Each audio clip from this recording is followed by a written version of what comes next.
과학자들이 최근 이탈리아의 한 중세 성 아래에서 레오나르도 다빈치의 숨겨진 통로를 발견했습니다. 연구원들은 새로 발견한 모나리자 제작자의 15세기 스케치를 따라 아직까지 발견되지 않았던 르네상스 시대 건축물 중 하나를 찾게 되었습니다. 스포르차 성의 건설은 1358년에 시작되었지만 약 한 세기 후 지역 위기 상황에서 파괴되었습니다. 그러다가 1450년 밀라노 공작 프란체스코 스포르자가 옛 폐허 위에 재건하기로 결정했어요. 그가 세상을 떠난 후 그의 아들 루도비코가 그 뒤를 이어 성을 계속 개선했습니다. 그는 레오나르도 다빈치를 비롯한 당대 최고의 예술가들을 불러들여 성벽을 장식했어요. 오늘날에도 목판의 방에서 레오나르도의 프레스코화를 볼 수 있습니다. 다빈치는 성에서 작업하는 동안 외벽 아래에 숨겨진 역사적인 지하 통로를 기록하기도 했습니다. 1487년에서 1490년 사이에 그려진 이 그림은 파리의 프랑스 국립박물관에서 발견되었습니다. 이 스케치는 매우 정밀하며 레오나르도가 요새 설계에 관심이 많았고 기존 구조물을 기록하는 데 능숙했음을 증명합니다. 역사 기록에 따르면 루도비코는 아내가 묻힌 성당으로 바로 연결되는 지하 통로를 건설하도록 명령했습니다. 루도비코는 1491년 베아트리체와 결혼했고 1497년 베아트리체가 출산 중 세상을 떠나면서 행복했지만 비극적으로 짧은 결혼 생활이 끝났습니다. 공작은 사랑하는 아내를 애도하는 동안 몇 주 동안 두문불출하며 수염을 기르고 검은 옷만 입었습니다. 비밀 터널은 0.8km가 넘는 길이로 루도비코가 은밀하게 그녀의 무덤을 방문할 수 있게 해줬을 것입니다. 성이 포위되었을 때 탈출 경로로 사용되었을 수도 있습니다. 터널은 아무도 그 존재를 확실히 알지 못했기 때문에 오랫동안 르네상스 시대의 미스터리 중 하나로 남아 있었습니다. 하지만 이제 과학자들은 마침내 그 비밀스러운 역사를 밝혀냈습니다. 그들은 지표 투과 레이더와 레이저 스캐닝을 결합하여 성 아래의 모든 구조물에 대한 정확한 3D 모델을 구축했습니다.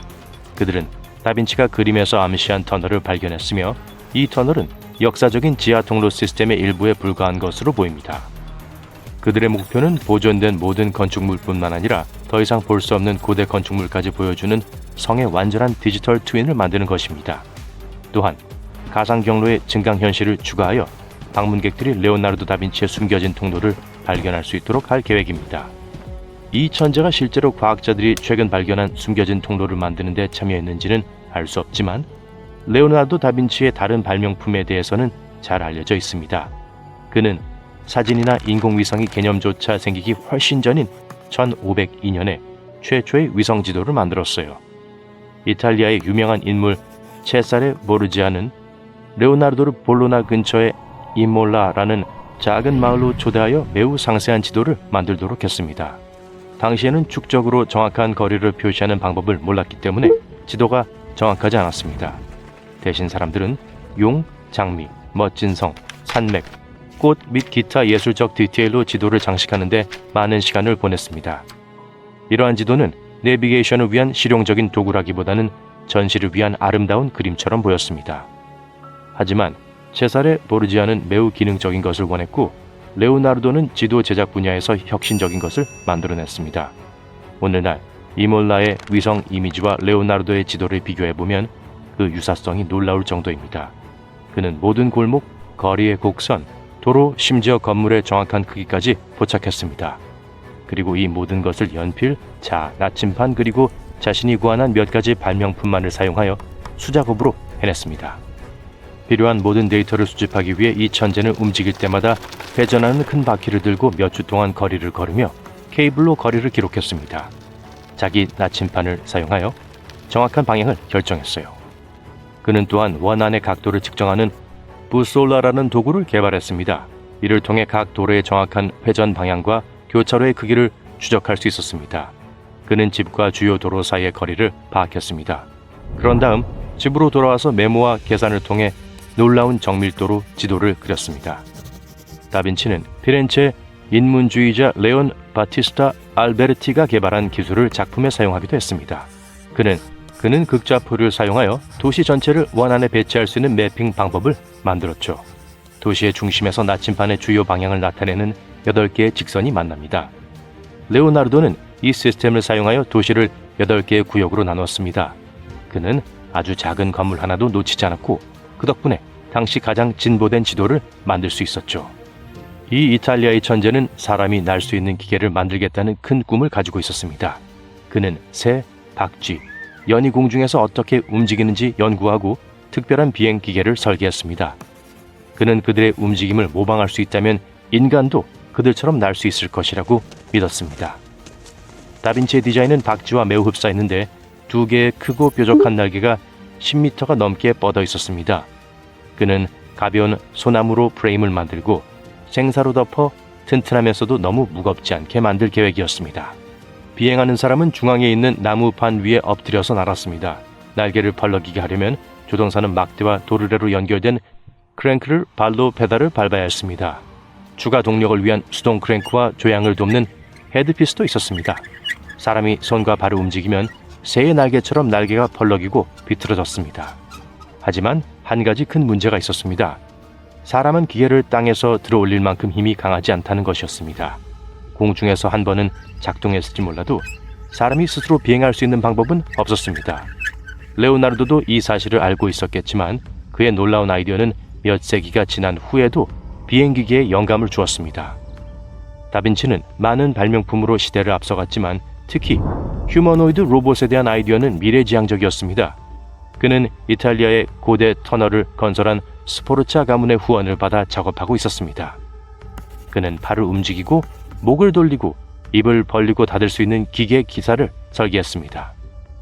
다빈치는 해부학과 신체 움직임의 역학에 대한 해박한 지식을 가지고 있었습니다. 그의 독특한 작품은 외부 케이블 시스템을 사용했습니다. 수동 크랭크로 움직였고 내부 기어 구동 메커니즘도 있었습니다. 약 450년 후인 1950년대에 다빈치가 그린 로봇 기사의 상세한 스케치가 재발견되었습니다. 여러 연구자들이 이 스케치로 로봇을 재현하려고 시도했습니다. 2002년 나사와 록히드 마틴을 위해 시스템을 개발한 로봇 공학자가 이 오래된 노트에서 영감을 얻어 다빈치의 로봇 기사 모델을 만들었습니다. 레오나르도가 스포르차 공작을 위해 만든 또 다른 디자인은 쉽게 분해하여 운반할 수 있는 특별한 종류의 다리였습니다. 이동 중에 강이나 해자를 건너야 하는 군대를 위해 만든 다리였어요. 이 다리는 물을 건너 반대편에 착지할 수 있었습니다. 바퀴가 달려있고 밧줄과 도르래 시스템을 사용했기 때문에 빠르게 설치한 후 빠르게 정리할 수 있었습니다. 다리를 안정적으로 유지하기 위해 균형을 잡는 데 도움이 되는 특별한 무게추까지 달았죠. 레오나르도는 이 다리가 가벼우면서도 튼튼하다고 기록했고 공작을 위해 이와 같은 다리를 여러 개 설계했습니다. 그의 다른 설계 중 하나는 매우 빠르게 건설할 수 있고 군대가 여러 강을 가로질러 이동할 수 있는 다리였습니다. 과학자들이 레오나르도 다빈치의 숨겨진 통로를 계속 연구하면서 인류 역사의 새로운 장을 열어가고 있습니다. 또 어떤 건축의 경이로움을 새로 발견할 수 있을까요? 자, 오셨군요. 여러분은 화성에 발을 디딘 최초의 사람입니다. 여러분의 첫 번째 임무는 제제로 크레이터라는 곳을 탐험하는 겁니다. 짙은 녹색의 먼지를 헤치고 지나가던 중 갑자기 무언가에 걸려 넘어질 뻔합니다. 범인을 조사하기 위해 가까이 다가갔다가 공포에 질려 몸을 움츠리게 됩니다. 해골이 여러분을 쳐다보고 있어요. 누구의 것일까요? 고대 화성의 공룡일까요? 오래전에 사라진 문명의 대표자일까요? 지어낸 이야기가 아닙니다. 나사의 화성 탐사 로봇인 퍼시비어런스가 말을 할 수 있고 의식이 있었다면 그렇게 말했을 거예요. 로버는 실제로 이상한 것을 발견했지만 진짜 두개골은 아니었고 그냥 두개골처럼 보였을 뿐이었습니다. 실제로 붉은 행성에서 어울리지 않는 암석이었죠. 현재 퍼시비어런스는 제제로 분화구라고 불리는 커다란 빙그릇 모양의 지역 가장자리를 탐사하고 있습니다. 과학자들은 아주 오래전에 이 분화구에는 거대한 호수가 있었고 어쩌면 작은 생명체들로 가득 차 있었을지도 모른다고 생각합니다. 2024년 12월부터 로버는 위치아젤 언덕이라는 가파른 언덕을 내려가고 있는데 꽤 중요한 임무입니다. 이 언덕이 수십억 년 전 화성의 날씨와 환경에 대한 비밀을 담고 있을지도 모르기 때문이죠. 어쨌든 2025년 4월 11일 퍼시비어런스는 두 종류의 바위가 만나는 특별한 장소를 보기 위해 발걸음을 멈췄습니다. 하나는 밝은 색이었고 다른 하나는 어두운 색이었죠. 그리고 바로 그 지점에서 과학자들은 나중에 스컬힐이라고 명명한 이상한 모양의 바위를 발견했습니다. 이 바위는 어둡고 날카로운 모양 때문에 극적으로 눈에 띄었습니다. 하지만 가장 소름 끼치는 거요? 작은 구멍으로 가득 차 있었기 때문에 고소공포증이 있는 사람들에게는 정말 악몽과도 같았어요. 나사는 블로그 게시물에서 이 발견을 공유했습니다. 그들은 스컬힐이 근처의 다른 바위들과는 다르게 생겼다고 설명했습니다. 퍼시비어런스가 이 이상한 바위를 발견한 지역은 포트 앤슨이라고 불립니다. 과학자들은 그곳에 많은 암석들이 원래 그 자리에 형성된 것이 아니라 아주 오래전에 다른 곳에서 옮겨온 것이라고 생각합니다. 하지만 어떻게 이동했을까요? 아니면 무엇이 그들을 움직였을까요? 그렇다고 해서 화성에서 우주 이웃을 발견할 수 있다는 뜻은 아니니까 너무 기대하지 마세요. 이런 종류의 암석을 플로트라고 합니다. 이들은 수십억 년 전 화성이 훨씬 더 따뜻하고 습하고 강, 호수, 심지어 바다가 있었을 때 화성을 가로질러 먼 길을 이동했을 가능성이 높습니다. 시간이 지나면서 물이 마르고 암석 주변에 부드러운 땅이 서서히 닳아 없어지면서 더 단단한 암석만 지표면에 남게 되었습니다. 현재 과학자들은 스컬힐의 이상한 구멍이 어떻게 만들어졌는지 알아내기 위해 노력하고 있습니다. 한 가지 아이디어는 암석의 작은 부분이 시간이 지남에 따라 부서지고 마모되어 작은 구덩이를 남겼다는 것입니다. 또 다른 아이디어는 먼지와 작은 암석을 운반하는 화성의 바람이 사포처럼 천천히 표면을 긁어내어 구멍을 만들었을 수 있다는 것입니다. 스컬힐은 어두운 색을 띠고 있어 처음에 과학자들은 우주에서 떨어진 운석일 것이라고 생각했습니다. 하지만 퍼시비어런스의 슈퍼캠을 이용해 암석의 화학물질을 자세히 살펴본 결과 일반적인 운석에서 기대할 수 있는 것과는 다른 결과가 나왔습니다. 그래서 과학자들은 스컬힐이 화산암일 가능성이 있다고 생각해요. 지구와 화성 모두에서 어두운 화산암은 감람석, 황철광, 흑운모와 같은 광물에서 색을 얻습니다. 스컬힐이 화산암이라면 오랜 세월에 걸쳐 부서진 인근의 오래된 용암 흐름에서 생성되었을 수 있습니다. 또는 소행성 충돌과 같은 거대한 충돌로 땅속 깊숙이 파고들어 화산암을 끌어올리는 과정에서 땅 밖으로 튀어나온 것일 수도 있습니다. 과학자들의 연구에 도움이 되는 것은 퍼시비어런스가 화성의 암석이 무엇으로 만들어졌는지 알아내는 데 도움이 되는 몇 가지 멋진 도구를 갖추게 되었다는 점입니다. 이를 통해 암석이 어디에서 왔고 어떻게 형성되었는지 알아낼 수 있습니다. 최근 이 로버는 매우 바빴습니다. 불과 몇 달 만에 5개의 암석에서 샘플을 수집하고 7개의 암석을 매우 면밀히 연구했으며 원거리에서 암석에 대해 알아보기 위해 레이저로 83개의 암석을 폭파했습니다. 이는 4년 전 로버가 화성에 착륙한 이래 가장 빠른 연구 속도라고 나사의 제트 추진 연구소는 말합니다. 보통 분화구에서 흥미로운 바위를 하나 찾으려면 몇 달이 걸릴 수 있어요. 하지만 분화구 가장자리, 일명 테두리에서는 멋지고 이상한 암석들이 계속 튀어나오고 있습니다. 과학자들은 특히 이 암석 샘플을 지구로 가져가 화성에 생명체가 존재했다는 증거를 찾을 수 있을지 기대에 부풀어 있습니다. 하지만 화성 샘플 귀환 임무라고 불리는 샘플을 가져오는 계획이 매우 복잡하고 비용이 많이 들며 지연되고 있다는 문제가 있습니다. 그래서 지금은 샘플이 화성에 남아 집으로 돌아갈 날을 기다리고 있습니다. 우버앱이 어딨더라? 현재 우리 이웃에 대한 더 많은 정보를 얻기 위해 열심히 노력하고 있는 또 다른 탐사선이 있습니다. 큐리오시티는 수십억 년 전에 두껍고 이산화탄소가 풍부한 화성의 대기에 어떤 일이 일어났는지에 대한 단서를 발견했을지도 모릅니다. 붉은 행성에 한때 따뜻한 기온과 흐르는 물이 있었다면 남겨졌어야 할 모든 탄소의 흔적은 어디에 남아있을까요? 일반적으로 화성과 같은 행성에는 이산화탄소가 물과 암석과 반응할 때 생성되는 광물인 탄산염이 토양에 묻어 있을 겁니다. 하지만 화성에서는 탄산염이 거의 발견되지 않아 큰 미스테리로 남아 있었습니다. 이제 과학자들이 마침내 해답을 찾을 수 있을지도 모릅니다. 새로운 연구에 따르면 사이드 라이트라고 하는 탄산철이 화성에 환산염이 풍부한 암석층에 숨어 있을 수 있다고 합니다. 2층은 궤도에서 촬영한 위성 이미지에서 발견하기가 쉽지 않았습니다. 이것이 탄산염이 오랫동안 눈에 띄지 않았던 이유일 수 있습니다. 과거 어느 시점에 화성의 탄소 순환은 균형을 잃었습니다. 암석들이 방출하는 이산화탄소보다 더 많은 이산화탄소를 빨아들이기 시작한 거예요. 시간이 지남에 따라 화성은 대기에서 너무 많은 이산화탄소를 잃게 되어 행성을 냉각시키고 건조하고 생명체가 살 수 없게 만들었을 수 있습니다. 이런 일이 일어났을 때 화성은 여전히 사람이 살 수 있었을지도 모릅니다. 하지만 이산화탄소가 사이들라이트로 변하기 시작하자 화성은 생명체가 살기에는 너무 추워지기 시작했을 수 있습니다. 큐리오시티 탐사선은 물이 가득했던 화성의 게일 크레이터에서 탄소가 풍부한 암석을 발견했습니다. 또한 이 암석에는 일반적으로 물이 마르면 형성되는 염분이 많이 포함되어 있습니다. 이는 화성이 기후가 좋은 행성에서 오늘날 우리가 보는 춥고 건조한 세계로 거대한 변화를 겪었다는 생각을 뒷받침합니다. 과학자들이 화성의 다른 지역에서 더 많은 사이들라이트를 발견하면 고대 이산화탄소가 어디로 갔는지 설명하는 데 도움이 될 수 있습니다.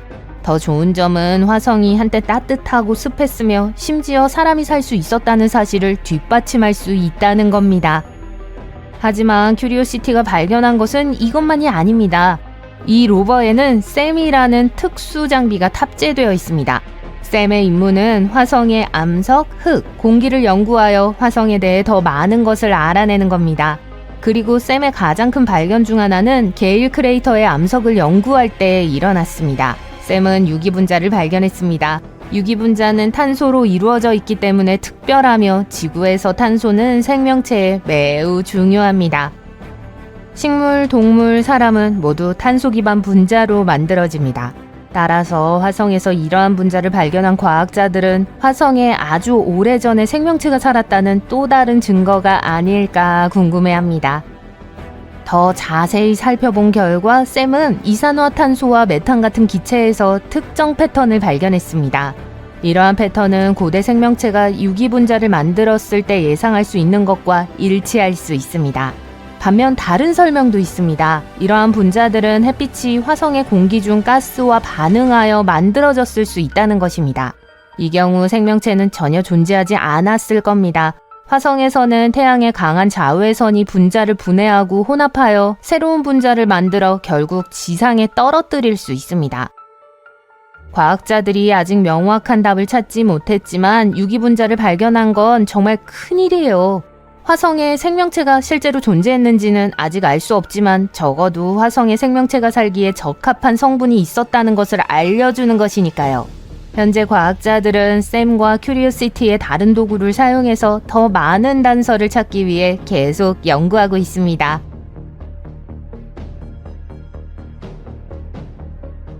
미시간 호수는 미국에서 가장 크고 신비로운 담수호 중 하나입니다. 그리고 과학자들이 호수 깊숙한 곳에서 설명할 수 없는 무언가를 발견했습니다. 바로 호수 바닥 전체에 흩어져 있는 광활하고 둥근 분화구입니다. 모든 것은 2022년에 시작됐습니다. 한 연구팀이 호수 바닥을 매핑하고 난파선을 찾고자 했어요. 처음에는 전형적인 바위 지형이나 모래밭이 있을 것이라고 생각했어요. 하지만 소나 스크린에 나타난 자연이라고 하기에는 너무 완벽해 보이는 이상한 원형 모양은 연구팀의 발걸음을 멈추게 했습니다. 수면 약 152m 아래에 숨어 있었는데 물이 어둡고 앞이 안 보이는 곳이었어요. 너비가 91.5m에서 무려 183m까지 이르는 거대한 곳이었어요. 또한 깊이가 거의 12m였어요. 그리고 수십 개의 뭔가가 발자국처럼 깔끔하게 배열돼 있습니다. 팀원들은 이것들이 무엇인지 전혀 몰랐어요. 그리고 2024년 8월 그 미스테리는 더욱 깊어졌습니다. 연구진은 원격 조종 차량을 이용해 이 지층을 자세히 살펴봤습니다. 약 40개가 있었어요. 아무도 오데오에서 이런 것을 본 적이 없었습니다. 무엇이 저 분화구를 만들었을까요? 시간이 지나면서 사라진 고대 지질학적 사건의 잔재일까요? 만약 그렇다면 이 구멍들이 얼마나 오랫동안 방해받지 않고 그대로 있었을지 의문입니다. 여러 가지 이론이 등장하기 시작했습니다. 한 가지 가능성은 싱크홀, 즉 돌린일 수 있다는 것이었습니다. 이는 기본적인 지표층이 무너질 때 집안에 갑자기 생기는 구멍이에요. 석회암으로 이루어진 지표 아래의 암석은 시간이 지남에 따라 물에 의해 서서히 용해돼서 지하에 공극을 만듭니다. 이러한 공극 위의 표면이 더 이상 자체 무게를 지탱할 수 없게 되면 함몰돼요. 그리고 이것이 구멍을 형성합니다. 빨대로 음료수 뚜껑을 찔러 구멍을 뚫는다고 생각해보세요. 싱크홀은 작은 구멍일 수도 있고 최대 610m에 이르는 거대한 구멍일 수도 있어요. 점진적으로 또는 한꺼번에 발생할 수 있어요. 때로는 자동차나 건물 전체를 삼킬 수도 있습니다. 그리고 미시간 호수는 석회암 안반 위에 자리 잡고 있습니다. 물이 흐르면 쉽게 침식되죠. 이와 같은 싱크홀은 이미 휴런 호수에서 발견됐으며 비슷하게 생겼어요. 하지만 이 이론에는 말장난을 의도한 것은 아니지만 몇 가지 허점이 있어요. 예를 들어 이 모든 것이 어떻게 그렇게 거대할 수 있는지 의문입니다. 또한 호수 바닥에서 싱크홀이 발생하는 것도 이상하고 매우 드문 일입니다. 게다가 싱크홀은 직선 패턴과 비슷하게 생겼는데요. 일반적으로 남쪽으로 길게 뻗어 느슨한 선을 형성하는 것처럼 보이는데 아주 이상하죠. 이것이 싱크홀이라면 일반적인 지질학적 규칙을 따르지 않는 것이 분명합니다. 호수 표면 아래에서 우리가 아직 발견하지 못한 새롭고 특이한 과정이 작용하고 있을 수도 있어요. 빙하라는 또 다른 가설도 있습니다. 빙하는 야생의 얼음 강으로 마지막 빙하기 동안 지구의 대부분을 덮었어요. 그리고 엄청나게 강력합니다. 빙하는 하루에 몇 센티미터밖에 움직이지 않을 정도로 느리게 움직이지만 수천 년에 걸쳐 전체 지형을 바꿀 수 있을 만큼 엄청난 무게를 지니고 있습니다. 빙하는 빙하 아래의 땅을 갈아서 퍼낼 수 있어요. 빙하는 기본적으로 거대한 불도저와 같아서 그 무게와 느리지만 꾸준한 움직임이 결합되어 바위, 토양, 심지어 안방까지 그 아래의 모든 것을 내려앉힙니다. 이로 인해 지구 표면에 빙하 홈이라고 불리는 깊은 홈이 생길 수 있어요. 빙하기에는 오데오 지역을 포함한 미국 북부 전역에 많은 빙하가 있었습니다. 빙하가 지금의 미시간 호수를 가로질러 이동했다면 이 깊은 구멍을 개척할 수 있었을 거예요. 빙하는 종종 매우 직선적인 경로로 이동해요. 빙하가 움직이면서 지형을 침식하지만 지형에 따라 침식의 정도는 달라집니다. 때로는 기반함이 더 부드럽거나 부서진 곳이 있는데 이런 곳은 빙하에 의해 더 쉽게 조각되고 부서져요. 그래서 일부 구멍이 다른 구멍보다 더 크고 깊어질 수 있으며 단단한 안반은 영향을 덜 받습니다. 하지만 일반적으로 채터마크라고 하는 둥근 초승달 모양의 움푹 들어간 곳이 생겨요. 이러한 자국은 미시간 호수에 있는 것과 같은 원형의 큰 분화구보다는 홈과 비슷해요. 빙하가 녹으면서 오데오 자체가 형성되었습니다. 만약 분화구가 빙하에 의해 형성됐다면 물이 가득 차서 미시간 호수의 일부가 됐을 수도 있어요. 이 이론은 추측에 가깝기 때문에 더 많은 증거가 필요해요. 그런데 이 미스테리에는 또 다른 층이 있습니다. 분화구는 단순히 호기심을 자극하는 지질학적 구조물이 아니에요. 실제로 지구의 초기 생명체에 대한 귀중한 단서를 담고 있을지도 몰라요. 미시간 호수의 일부, 특히 어두운 곳은 상대적으로 산소 함량이 낮습니다. 이는 산소가 거의 없는 심해 환경의 가벼운 버전과 같아요. 예를 들어 바다 깊은 곳에 있는 열수구, 그러니까 지각의 수중 구멍으로 미네랄이 풍부한 뜨거운 물이 나오는 곳은 산소가 매우 부족한 경우가 많아요. 하지만 어떤 생물들은 이런 곳을 좋아해요. 예를 들어 주머니 쥐새우는 차갑고 깊은 바닷물을 좋아하는 아주 작은 새우 모양의 생물이에요. 주머니 새우라는 이름은 새끼가 자립할 준비가 될 때까지 주머니를 가지고 다니기 때문에 붙은 이름이에요. 또는 심해 스컬핀 피쉬는 차가운 호수를 좋아하는 바닥에 사는 작은 물고기예요. 어두운 물속에서도 잘 적응하며 보통 호수 바닥 가까이에서 생활해요. 그리고 조개처럼 생긴 침입성 쿼가 홍합과 같은 이상한 유기체도 있어요. 5대5까지 퍼진 작은 담수 홍합이에요. 딱딱한 표면에 달라붙어 토착종과 먹이와 공간을 놓고 경쟁해서 생태계에 문제를 일으킬 수 있습니다. 이 모든 것이 미시간 호수에 있을 수도 있고 그 이상일 수도 있습니다. 휴런 호수에서와 마찬가지로 이러한 혹독한 환경에 특별히 적응한 미생물이나 박테리아가 있을 수도 있어요. 분화구 깊은 곳에서 살아남을 수 있는 생물은 극소수에 불과해요. 그리고 이들을 연구하면 산소가 부족했던 지구의 고대 바다에서 생명체가 어떻게 번성했는지에 대한 통찰력을 얻을 수 있습니다. 초기 생명체가 번성했던 곳이 바로 이와 비슷한 곳이기 때문이죠.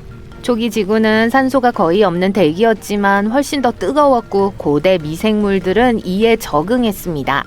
5대5, 특히 미시간 호수는 항상 유령과 같은 명성을 가지고 있어요. 5대5에는 약 6,000척의 난파선이 있을 정도인데 난파선을 연구하기 위해 이 미션이 조직된 것만 봐도 알 수 있죠. 이 난파선의 대부분은 여전히 차갑고 신선한 물에 보존되어 호수 바닥에 놓여 있어요. 5대5와 관련된 이상한 일은 난파선뿐만이 아닙니다. 수년 동안 설명할 수 없는 실종에 대한 이야기가 있어요. 보트 그리고 심지어 비행기도 흔적도 없이 사라졌어요. 표면적으로는 잔잔한 호수가 예측할 수 없는 폭풍과 거대한 파도로 갑자기 위험해지면서 이런 미스테리한 사건이 발생하기도 해요. 물 위에 유령 같은 불빛이나 갑자기 나타나는 섬뜩한 안개와 같은 기괴한 날씨 패턴 등 수세기 동안 사람들이 이곳에서 발견한 소름 끼치는 것들은 말할 것도 없죠. 심지어 2007년에는 스톤헨지처럼 보이는 선사시대 구조물도 발견됐어요. 물론 규모는 훨씬 작았지만요. 그랜드 트래버스 베이의 중심부에 있는 지표면의 약 12m 아래에 있습니다. 스톤헨지보다 훨씬 오래된 약 9,000년 전의 것으로 추정돼요. 수천 년 전에 이 지역에 살았던 사람들의 흔적인 것 같아요. 이 거대한 돌들은 1.6km에 걸쳐 조심스럽게 구불구불한 패턴으로 배열되어 있습니다. 농구공부터 소형차까지 크기가 다양해요. 특히 눈에 띄는 돌은 높이 1.1에서 1.2m, 너비 1.5m의 바위예요. 약 11,000년 전에 멸종하기 전 지구를 돌아다녔던 마스토돈의 이미지가 새겨져 있어요. 아마도 앞서 언급한 마지막 빙하기가 끝날 무렵에 가라앉았을 거예요. 이 시기는 이 지역을 재구성했는데 지금은 물속에 있지만 예전에는 여전히 육지였어요. 따라서 이 돌들은 아마도 그곳에 살던 사람들이 만든 것으로 추정되지만 그 이유는 확실치 않습니다. 사냥용 블라인드로 사용됐을까요? 아니면 고대 달력의 일종이었을까요? 누가 알겠어요. 5대5 바닥의 약 15%만이 탐사되었습니다. 이제 과학자들은 문자 그대로 그리고 비유적으로 이 미스테리를 더 깊이 파헤치기 위한 준비를 하고 있습니다. 분화구 주변의 호수 바닥을 분석해서 주변 환경에 무언가가 분화구의 출현을 일으켰을지도 모른다는 희망을 품고 있어요. 그들은 레이크베드 2030 같은 이니셔티브를 갖고 있어요. 전체 수중 지형을 매핑하는 임무예요. 이를 통해 미시간 호수와 지구의 과거에 대해 많은 흥미로운 것들을 배울 수 있을 겁니다. 이 어두운 물 속에 또 어떤 비밀이 숨어 있을지 누가 알겠어요. 몹시 추운 캐나다의 한 공원에서 두꺼운 얼음층 아래 깊숙이 숨겨져 있던 일명 얼어붙은 용의 기이한 뼈대를 과학자들이 발견했습니다. 그 뼈는 수백만 년 동안 꽁꽁 얼은 얼음 속에 있었습니다. 전문가들이 이 이상한 화석의 종을 알아내는데 수십 년이 걸렸어요. 그것은 익룡의 새로운 속으로 확인되었습니다. 익룡은 날개폭이 5m 이상인 날아다니는 거대한 파충류였어요. 머리는 몸 크기의 3.5배였습니다. 익룡은 7,600만 년 전에 다른 공룡들 위를 날아다녔습니다. 과학자들은 익룡이 지금까지 하늘을 날았던 동물들 중 가장 크고 사납고 기이한 동물이라고 묘사했습니다. 이 새로운 속은 크리오드라콘 보레아스라고 명명되었는데 이는 북풍에 얼어붙은 용이라는 뜻입니다. 2013년 한 젊은 등산가가 서유럽에서 가장 높은 산 중 하나인 몽블랑을 오르고 있었습니다. 그는 이상한 금속 상자가 눈 밖으로 삐져나와 있는 걸 발견했어요. 상자를 열어보았고 그 안에는 귀한 루비, 에메랄드 그리고 사파이어가 가득했습니다. 그는 즉시 그 상자를 당국에 신고했어요. 이 상자는 약 50여 년 전 인도에서 출발하여 이 산에 추락한 두 비행기 중 하나에 타고 있던 승객의 것으로 밝혀졌습니다. 이 상자에 든 보석은 2억 원 이상의 가치가 있는 것으로 평가되었고 당국은 이 보물상자의 상속인을 아직까지 찾고 있습니다. 2007년 시베리아 북서부에서 술록 목동이 아들들과 나들이를 하다가 얼음 속에서 이상한 걸 발견했어요. 그 남자는 이것이 얼어붙은 매머드의 새끼라는 것을 깨닫고 즉시 지역 박물관에 연락했습니다. 이 어린 매머드는 유바라는 이름이 붙여졌고 발견 당시 세계에서 가장 잘 보존된 매머드 미라였습니다. 류바는 41,800년 동안 얼음 속에 있었고 생후 30일에서 35일 정도입니다. 코에서 꼬리까지의 길이로 볼 때 거의 큰 송아지와 비슷한 크기였어요. 유바는 전 세계의 박물관을 순회하기 때문에 직접 만나볼 수도 있을 거예요. 얼음과 눈층으로 덮인 남극 대륙에는 얼어붙은 화산인 에버러스 산이 있습니다. 이 화산은 1841년 북극 탐험가들에 의해 폭발 중에 발견되었습니다. 이 화산은 높이가 3,657m이고 지난 130만 년 동안 활동적이었습니다. 화산 중앙 깊숙한 곳에는 많은 양의 용암으로 가득 찬 거대한 분화구가 있습니다. 이 화산은 가끔 폭발하는데 이는 화산 폭발이 계속되는 것으로 분류된다는 것을 의미합니다. 하지만 폭발은 대체로 작기 때문에 걱정할 것이 없습니다. 1991년 2명의 등산객이 이탈리아 알프스 산맥을 횡단하던 중 최근에 길을 잃은 등산객의 것으로 추정되는 시신을 우연히 발견했습니다. 이 두 사람은 자신들의 안타까운 발견을 보고하기 위해 산을 내려갔습니다. 일단 유해가 수습되고 난 후 시신은 전혀 최근 것이 아닌 것이라고 밝혀졌습니다. 과학자들은 그 얼음 사나이가 5,000살 이상 된 것으로 판단했고 오치라는 이름을 지어주었습니다. 과학자들이 이전에 본 그 어떤 것과도 달랐는데 시신이 매우 잘 보존되어 있었기 때문이에요. 수년 동안 오치는 과학자들의 연구 대상이었습니다. 그들은 우리의 조상들이 이전에 알고 있던 것보다 훨씬 더 많은 공통점을 가지고 있다는 것을 발견했습니다. 오치는 잉크 바디 아트로 덮여 있었습니다. 위 내용물을 조사한 결과 그의 마지막 식사는 오늘날 우리가 먹는 베이컨과 비슷한 소금에 절여 건조한 고기라는 것이 밝혀졌습니다. 오치는 적어도 중부 유럽 어딘가에 살고 있는 19명의 친척이 있습니다. 과학자들이 시베리아의 고대 다람쥐굴을 연구하다가 흥미로운 것을 발견했어요. 다람쥐 중 한 마리가 땅속 깊은 곳에 소중한 씨앗을 숨겨두었습니다. 씨앗은 32,000년 동안 얼음에 쌓여 있었습니다. 그 씨앗은 오래전에 멸종된 실레네 스테노필라 꽃의 씨앗이었습니다. 놀랍게도 과학자들은 씨앗 안에서 식물 조직을 회복할 수 있었고 꽃 식물 전체를 재배할 수 있었습니다. 그 이후로 이전에 멸종되었던 이 꽃을 전 세계의 자연 서식지에 다시 보급했습니다. 1930년에 노르웨이 과학자팀이 북극해를 항해하면서 바다와 빙하에 대한 연구를 수행했어요. 그들은 아무도 발을 디딘 적이 없는 위험하고 얼음 같은 땅 화이트 아일랜드에 도달했습니다. 적어도 그들은 그렇게 생각했죠. 과학자들은 눈 밖으로 튀어나온 작은 배를 발견하고 충격을 받았습니다. 보트 안에서 과학 장비와 다양한 개인 소지품이 발견되었는데 S.A. 안드레라는 이름이 새겨진 자켓도 있었어요. 그들은 유명한 안드레 북극 열기구 탐험대의 잔해를 발견한 것이었어요. 1897년 안드레가 이끄는 스웨덴 탐험가들은 수소풍선을 타고 북극으로 여행을 시도했습니다. 아무도 그들의 소식을 듣지 못했어요. 사람들은 33년 후에 난파선이 발견되었을 때야 그들에게 무슨 일이 일어났는지 알아냈습니다. 열기구는 스웨덴에서 출발한 지 이틀 만에 화이트 아일랜드에 추락한 것으로 드러났습니다. 탐험가들은 작은 임시보트를 타고 섬을 여행했지만 더 이상 갈 수는 없었습니다.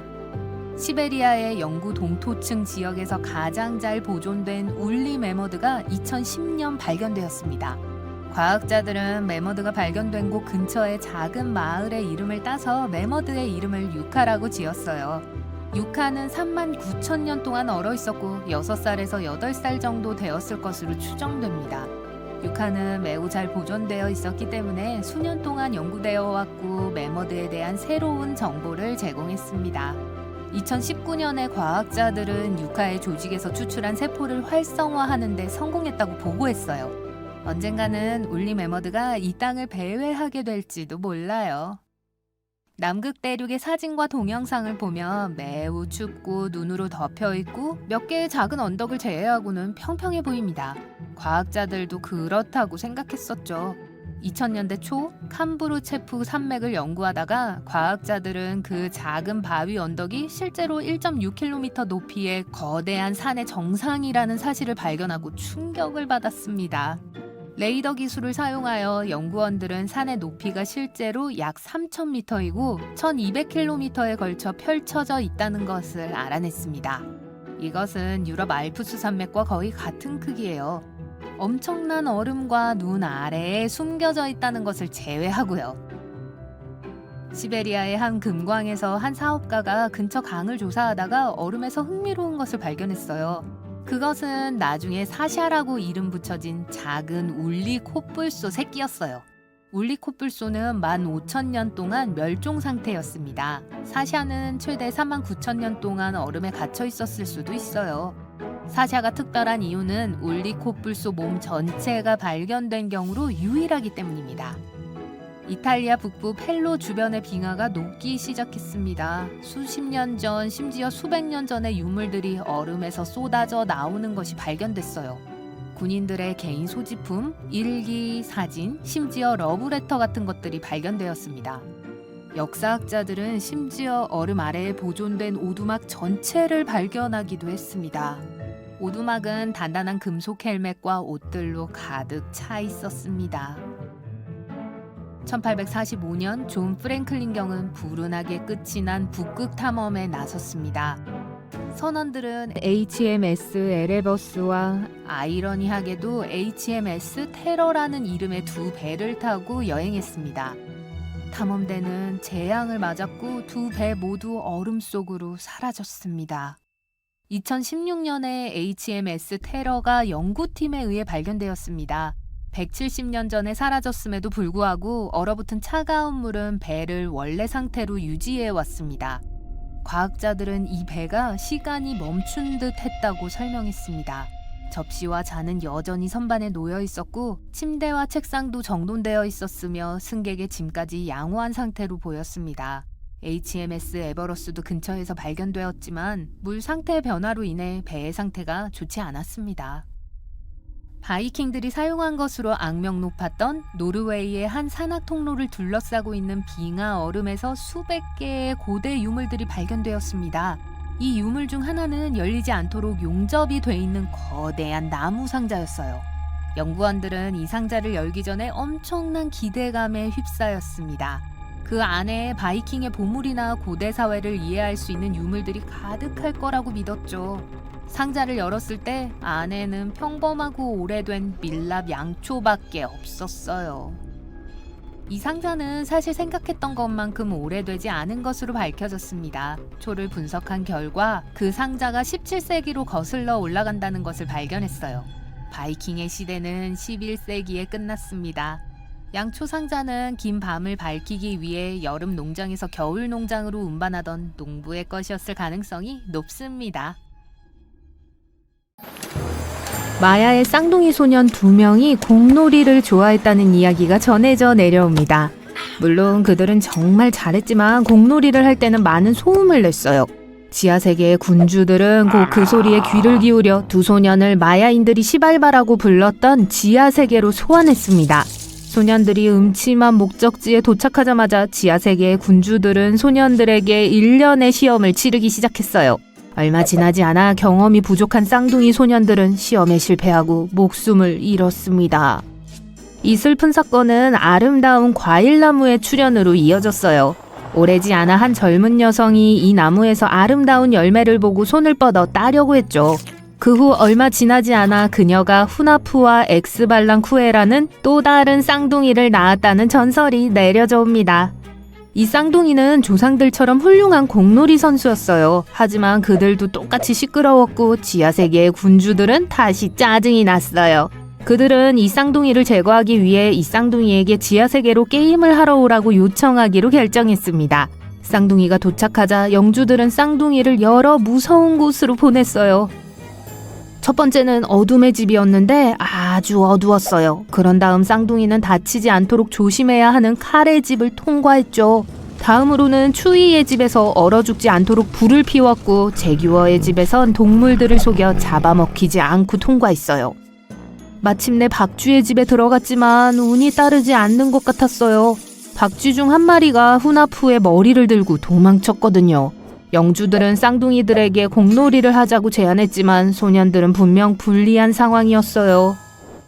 엑스발랑쿠에는 후나푸의 어깨를 잃어버린 머리를 대신하기 위한 거북이를 올려놓았고 둘은 놀이를 시작했습니다. 군주들이 궁정 근처에 있는 동물의 정신이 팔리자 엑스발랑쿠에는 형의 머리를 훔쳐서 다시 제자리에 놨어요. 영주들의 짜증을 샀지만 쌍둥이는 이제 경기를 동점으로 만들 수 있었습니다.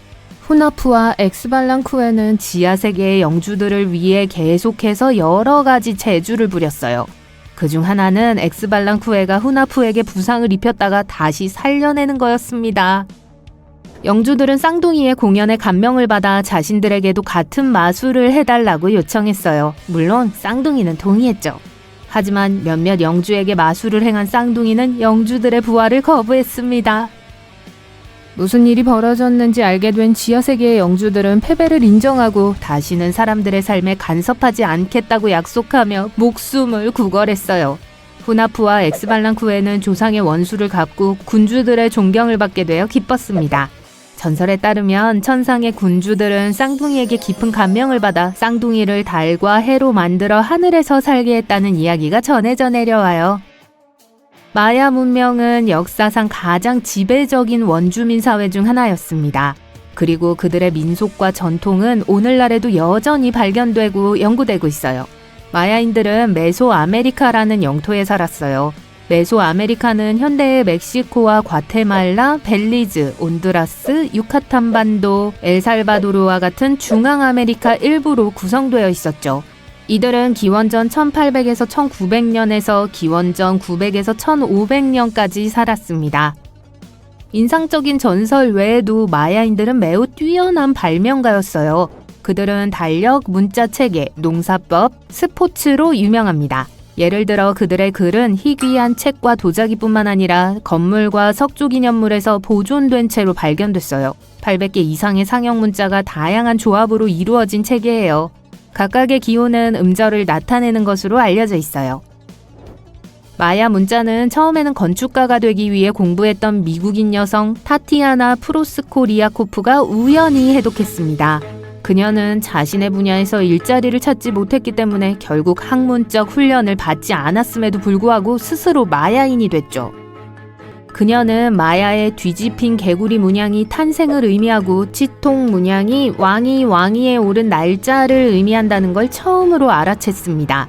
이를 통해 과학자들은 특정 마야 왕조의 통치자의 이름뿐만 아니라 생일도 더 쉽게 알아낼 수 있게 됐어요.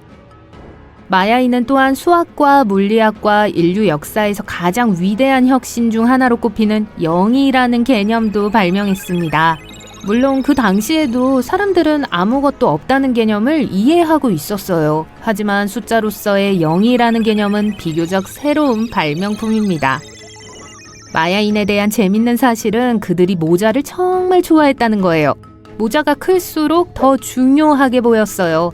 모자는 일종의 패션 아이템이었을 뿐만 아니라 키가 커 보이게 하는 효과도 있어 마야인들의 미적 감각에 큰 영향을 미쳤죠. 마야인들은 또한 인류 역사상 가장 복잡하고 정교한 달력 중 하나를 고안해냈습니다. 0을 자리 표시자로 사용한 최초의 달력이기도 해요. 마야인들의 달력은 2012년 12월 21일에 끝났기 때문에 일부 사람들은 이것이 세상의 종말을 의미한다고 믿었습니다. 그런데 분명히 그렇지 않았죠. 우연히도 그 날짜가 마야의 연도 주기와 끝나는 날이 일치했기 때문이었어요. 하지만 과학과 천문학의 발전만큼이나 그들은 몇 가지 실수를 저질렀습니다. 그중 하나가 바로 세상이 평평하다는 믿음이었죠. 그들의 이론은 세상의 네 구석에는 하늘이 자기 땅 위로 떨어지는 것을 막는 형제 군주가 지켜보고 있다는 거였어요. 아무튼 초콜릿을 잘 먹는 것으로 유명한 그들의 메뉴에 경의를 표합니다. 그들은 초콜릿 먹는 것을 예술의 한 형태로 바꿨어요. 하지만 그들이 만든 음료는 오늘날 우리가 즐기는 핫초콜릿과는 달랐어요.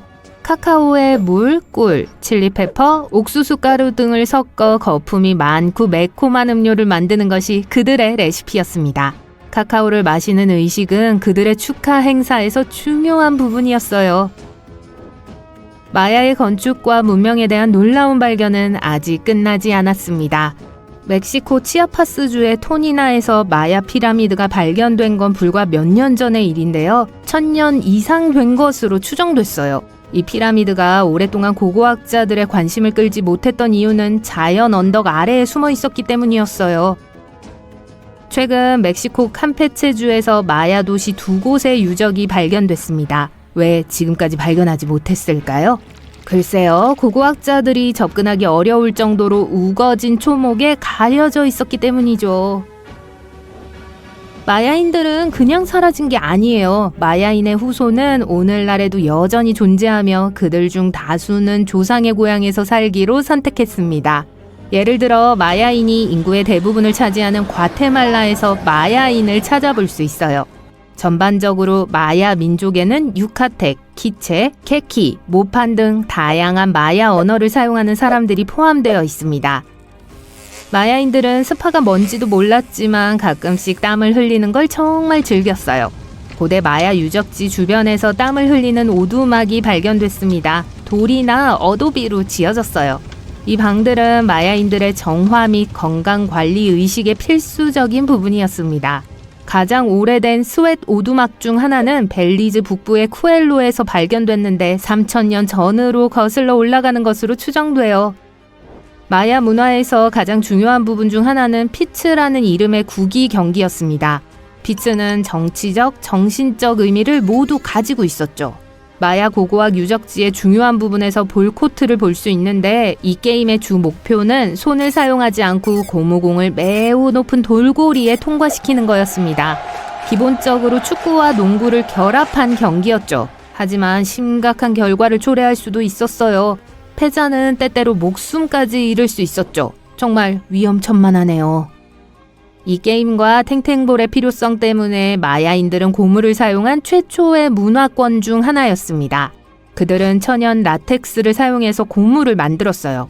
라텍스에 어떤 천연 물질을 섞느냐에 따라 고무의 종류가 달라졌습니다. 콩 심은 데 콩 나고 팥 심은 데 팥 나는 거죠. 세상 일이 다 그렇잖아요. 뭐 그런 거죠. 최근 이집트 고고학자들이 카이로 근처에서 놀라운 발견을 했습니다. 이집트에서 발견된 가장 오래되고 가장 완벽한 미라를 소개합니다. 네, 비밀로 하고 있었어요. 4300년 된 이 미라는 이집트 고대 왕국으로 거슬러 올라가는 조세르의 계단 피라미드 근처 무덤에서 발견되었습니다. 무덤은 급으로 여러 겹 덮여 있었어요. 발굴팀은 고대 이집트 관리의 무덤과 특별한 의식을 치를 수 있는 권한을 가진 비밀 관리인의 무덤 등 다른 무덤도 여러 개 발견했어요. 또 다른 흥미로운 무덤은 이 지역에서 발견된 것 중 가장 큰 조각상이 있는 작가의 무덤이었어요. 이 광대한 매장지에는 12개 이상의 피라미드와 휴식 공간도 있습니다. 아마도 세계에서 가장 유명한 미라 중 하나는 하트셉수트의 미라일 거예요. 그녀는 약 20년 동안 이집트를 제왕처럼 통치하며 온갖 인상적인 건물을 짓고 새로운 무역로를 개척했습니다. 하지만 고고학자 하워드 카터가 왕들의 계곡에서 그녀의 무덤을 발견했을 때 그녀의 석관은 비어 있었어요. 카터는 다른 무덤에서 2개의 관을 발견했는데 하나는 하트셉수트의 습식 간호사의 관이었고 다른 하나는 미지의 여인의 관이었습니다. 2006년 한 전문가 팀이 이 수수께끼의 여인이 여왕이 맞는지 조사하기로 결정했어요.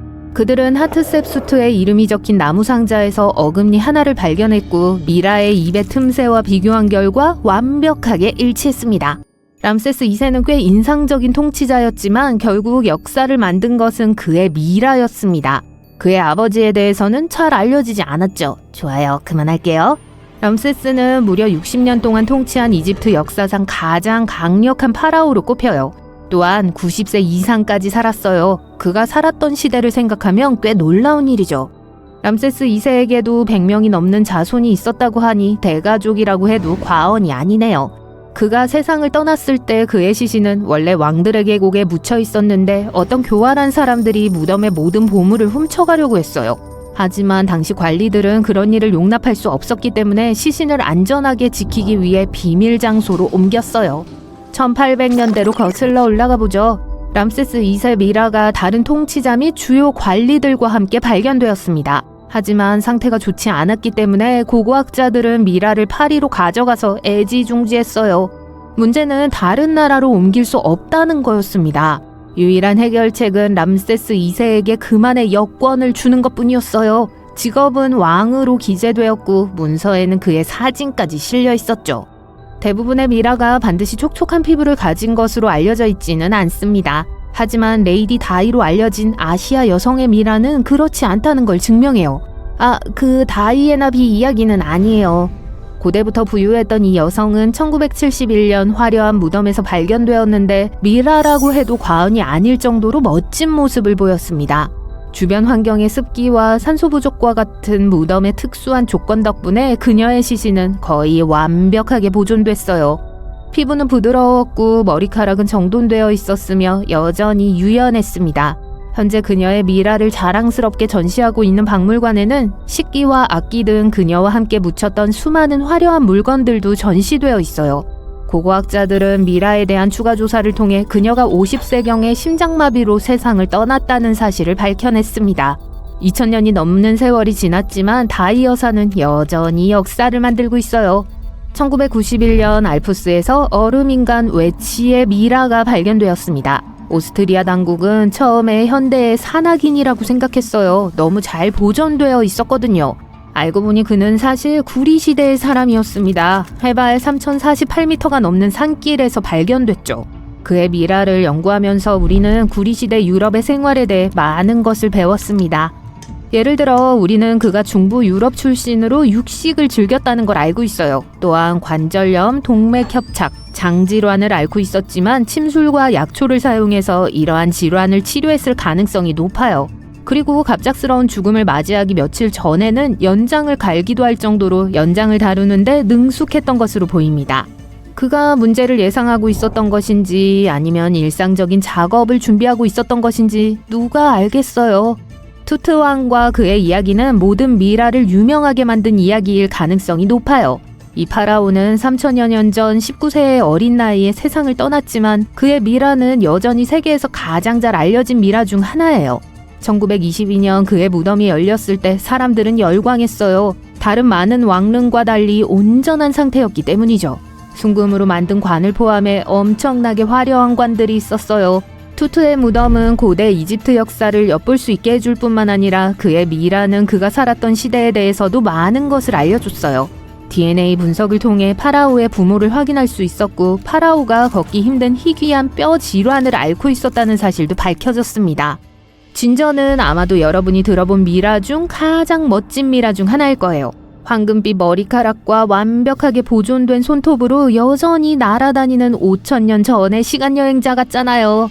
이집트에서 발견된 진저는 가장 오래된 미라로 알려진 시신으로 여겨집니다. 사람들이 미라에 대해 알기 전에는 뜨겁고 건조한 모래의 얕은 무덤에 시신을 묻곤 했어요. 그리고 모래가 모든 물을 흡수했기 때문에 박테리아가 번식할 수 없었고 시신은 자연적으로 보존됐어요. 과학자들은 진저의 보존이 의도적인 것인지는 확실하지 않지만 도자기 그릇과 함께 묻힌 것으로 보아 그를 묻은 사람이 상당한 보존 기술을 알고 있었을 가능성이 높습니다. 진저를 직접 만나고 싶다면 현재 대형 박물관에 전시되어 있는 진저를 만나보세요. 한 네덜란드 미술품 수집가가 아시아에서 조각상을 구입했다가 이상한 발견을 하게 됐어요. 동상 안에 미라가 숨어 있었어요. 안타깝게도 시신이 너무 약해서 움직일 수 없었기 때문에 그대로 두어야만 했죠. 가장 놀라운 점은 이 미라가 1000년이 넘은 미라로 동상에 안치되기 전 200년 동안 전시되어 있었다는 사실이에요. 과학자들이 CT 스캔을 했을 때 미라가 글씨에 적힌 종이 조각으로 가득 차 있다는 사실을 발견했습니다. 전문가들은 그가 박테리아에 덜 감염되게 하는 특별한 식단과 차를 포함하는 매우 격렬한 과정인 자가 미라화라는 것을 수행했을 것이라고 생각합니다. 이 의식을 감당할 수 있는 사람은 소수에 불과했고 그 의식을 치른 사람들은 진심으로 존경받았습니다. 네페르티티만큼 과학자와 역사가들을 당황하게 한 이집트 여왕은 없어요.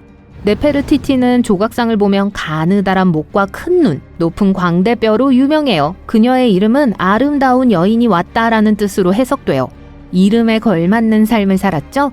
파라오는 아니었지만 네페르티티는 여전히 깊은 인상을 남겼습니다. 기록에 따르면 그녀는 아내이자 왕비로서 엄청난 영향력을 행사했어요. 권력 덕분에 그녀는 실제로 존경을 받았지만 일생 동안 많은 적을 만들기도 했습니다. 그녀는 또한 투트 왕과 친척 관계였지만 생물학적으로 친척은 아니었어요. 오히려 그의 계모였죠. 지금까지 현지인들은 아직 미라의 신원을 파악하지 못했지만 곧 밝혀질지도 몰라요. 왕들의 계곡에서 무덤을 발굴하던 현지 이집트 학자가 네페르티티와 그녀의 딸로 추정되는 2개의 미라를 발견했습니다. 전문가들에 따르면 곧 이 2 미라의 정체에 대한 확실한 답을 얻을 수 있을 것이라고 해요. 그중 하나가 네페르티티로 밝혀진다면 정말 대단한 일이 될 거예요. 미라의 DNA 분석과 CT 스캔은 우리가 지금까지 본 것 중 가장 완벽하고 정확한 여왕의 이미지를 제공할 수 있습니다. 우리가 현대 이집트 아래에 있는 것의 표면만 긁어 모았다고 생각하는 건 말도 안 돼요. 네페르티티는 이집트에서 가장 강력하고 번영했던 시기에 통치했지만 안타깝게도 사회적 혼란기에 세상을 떠났고 무덤도 사라졌습니다. 자, 그럼 제 미라는 어디 있을까요? 스톤헨지는 시간여행을 위한 마녀의 기념비가 아니었습니다. 스톤헨지는 사실 다른 미래를 건설하기 위한 희망으로 세워졌어요. 최근 연구에 따르면 이 기념비는 아마도 큰 분열의 시기에 영국인들을 재결합하기 위한 시도로 세워진 것으로 밝혀졌습니다. 이 이야기의 실마리는 기념비의 가장 상징적인 바위인 알타스톤에 있습니다. 오랫동안 과학자들은 알타스톤을 포함해서 스톤헨지에 사용된 돌이 웨일즈의 프리셀리 언덕 근처에서 가져온 것이라고 믿었습니다. 이 시나리오에서 스톤헨지는 지역 공동체에 의해 건설되었을 거예요. 즉, 신석기 시대 사람들이 쉽게 구할 수 있는 재료를 찾아 의식용 고분, 태양력 달력, 마지막 안식처를 모두 하나로 만들 수 있었을 거예요. 또 다른 발견이 이루어지면서 상황이 바뀌었습니다. 2018년 스톤헨지에서 643.74km 이상 떨어진 스코틀랜드 북동부의 테이강 지역에서 알타스톤이 실제로 나왔다는 최첨단 연구 결과가 발표되었습니다. 과학자들은 스코틀랜드의 기념물에서도 비슷한 바위를 발견했어요. 아시다시피 알타스톤은 옆으로 누워있는 돌이에요. 이 돌의 대부분은 스코틀랜드의 의식용 돌 서클에서 발견되었으며 이 지역에서만 볼 수 있는 독특한 돌이에요. 이 발견을 계기로 고고학자들은 스톤헨지가 단순한 지역 프로젝트가 아니라 영국 전역의 여러 부족과 지역사회 간의 광범위한 협력의 산물일지도 모른다는 생각을 하게 되었습니다. 이를 이해하려면 기원전 3000년경으로 거슬러 올라가야 해요. 그 당시 영국은 아직 통일된 국가 자체가 아니었어요. 오히려 남부 유럽이나 동유럽에서 온 부족 등 각기 다른 관습과 신념을 가진 부족들이 모여있던 나라였죠. 섬으로 이루어진 영국의 인구는 여러 번 변화했습니다. 영국은 약 6000년 전에 중동에서 건너와 이 땅에 도착한 농부들이 주를 이루었습니다. 이 그룹은 네덜란드와 독일 지역에서 온 또 다른 그룹이 나타나기 시작한 기원전 2500년까지 이 지역에서 번성했어요. 비커족이라고도 불리는 이 사람들은 신석기 시대와 그 후 몇 년 동안 영국이 겪은 대규모 인구 이동의 원인이었습니다. 비커족은 사랑하는 사람이 세상을 떠난 후 함께 묻어주던 특정 유형의 도자기를 만들었기 때문에 그렇게 불렀습니다. 이 땅의 원래 거주민들은 자신들의 땅이 다시 채워지는 것을 좋아하지 않았을 가능성이 있어요. 연구원들은 스톤헨지가 원래 신석기 시대 농경민을 재결집시키고 그들의 땅에 대한 일종의 정체성을 되찾기 위한 시도였다고 주장합니다. 예를 들어 바퀴 기술이 없었다면 스코틀랜드에서 알타스톤을 가져오는데 많은 시간과 에너지를 투자했을 거예요.